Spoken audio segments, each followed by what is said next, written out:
Namaste. Welcome to part 1 of the Ajanta Napumsakalinga Prakaranam series. Today we will be learning the Akarantaha Napumsakalinga Shabdaha. This is a review of each case along with their English meanings. Akarantaha Napumsakalingaha Phala Shabdaha. Phalam Phale Phalani Phalam Phale Phalani Phalena Phalabhyam Phalaihi Phalaya Phalabhyam Phalebhyah Phalat Phalabhyam Phalebhyah Phalasya Phalayoho Phalanam Phale Phalayoho Phaleshu He Phala He Phale He Phalani. Akarantaha Napumsakalingaha Jnana Shabdaha.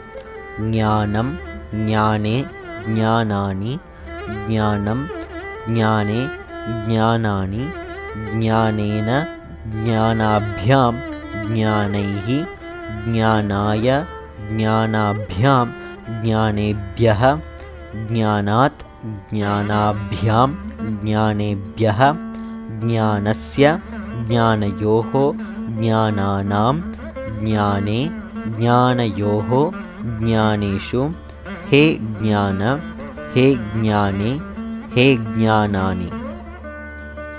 Akarantaha Napumsakalingaha Vana Shabdaha. Vanam Vane Vanani Vanam Vane Vanani Vanena Vanabhyam Vanaihi Vanaya Vanabhyam Vanebhyah Vanat Vanabhyam Vanebhyah Vanasya Vanayoho Vananam Vane Vanayoho Vaneshu He Vana He Vane He Vanani.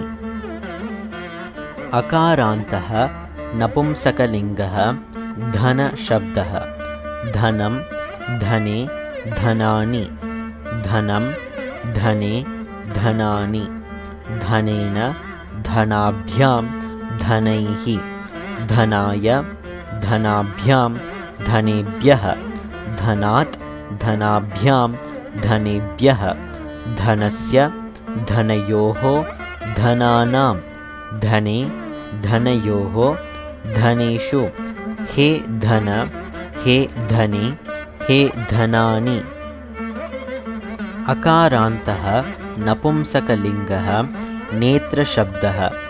Netram Netre Netrani Netram Netre Netrani Netrena Netrabhyam Netraihi Netraya Netrabhyam Netrebhyah Netrat Netrabhyam Netrebhyah Netrasya Netrayoho Netranam Netre Netrayoho Netreshu He Netra He Netre He Netrani. These are the words which we have learned today. Phalam means fruit, Jnanam means knowledge, Vanam means forest, Dhanam means money, and Netram means eye. Dhanyavadaha.